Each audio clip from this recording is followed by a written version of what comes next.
France, America's oldest ally, the country of revolutions and high ideals, is collapsing into chaos. In less than a year, its parliament has fired not one, but two prime ministers. François Bayrou, once billed as the man to save France's eye, economy was thrown out in a crushing vote of no confidence. The reason?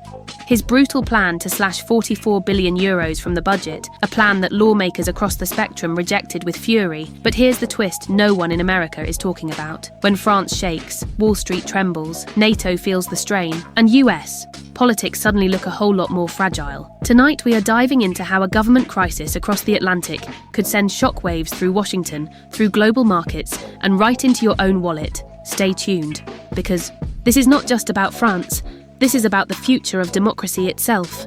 Let's start with what just happened. The French Parliament has done something it has not dared do in decades. It has toppled not one, but two prime ministers in under a year.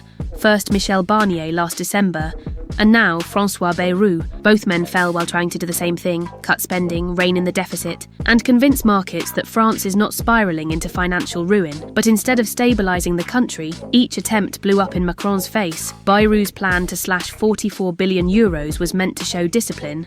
Instead, it exposed weakness.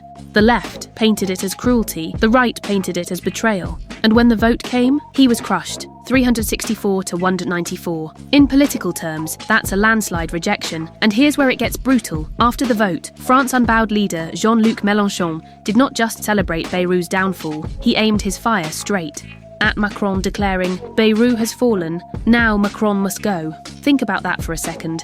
A French president, once seen as Europe's rising star, is now cornered in his own palace, scrambling to appoint a fifth prime minister in just a bay. 20 months. That kind of turnover is not just instability, it's paralysis. And in France, paralysis breeds revolt. While Macron struggles to keep the centre from collapsing, one political force is thriving: Marine Le Pen's far-right National Rally. Her party has capitalised on the anger of ordinary French people who are drowning in a cost-of-living crisis, groceries more expensive, fuel bills skyrocketing, wages stagnant.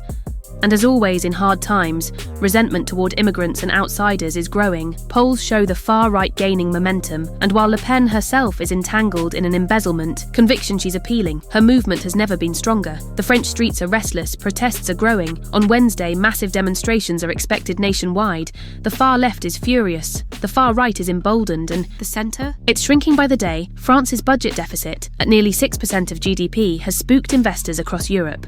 For comparison, the EU target is 3%. The message from markets is simple. France is spending too much, earning too little, and heading for a downgrade. That means higher borrowing costs, less money for hospitals, less money for schools, and more anger in the streets. This is not just a financial crisis, it's an emotional one. For millions of French citizens, it feels like betrayal after betrayal, leaders promising stability, delivering chaos, and then demanding sacrifice from ordinary families while the political elite play musical chairs. In the palace, and history shows in France, when people lose faith in their leaders, revolutions follow. Now you may be asking, why should Americans care about all this French drama? After all, it's happening thousands of miles away. But here's the truth. When France falls into chaos, the US feels the impact immediately. First, the economy. France is a pillar of the European Union, the world's second largest economy. Instability in Paris rattles the euro, spooks investors, and often strengthens the US dollar. A stronger dollar sounds nice.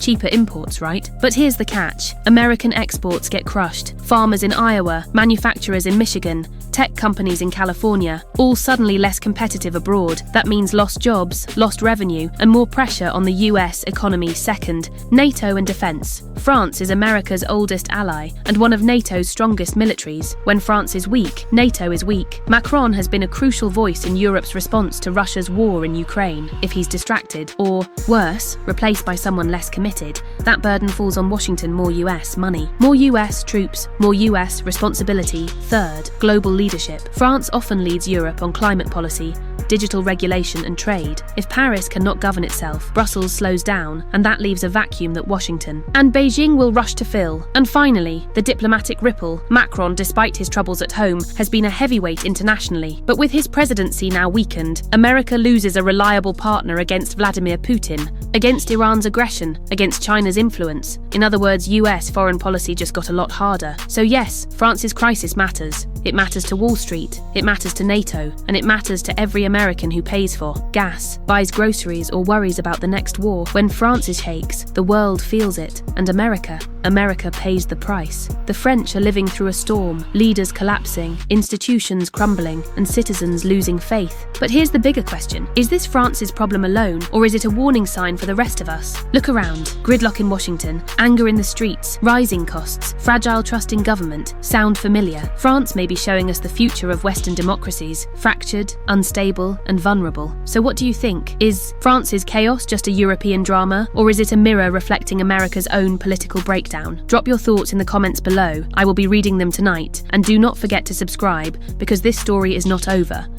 The crisis in France is just beginning, and the aftershocks are coming. The only question is, will America be ready?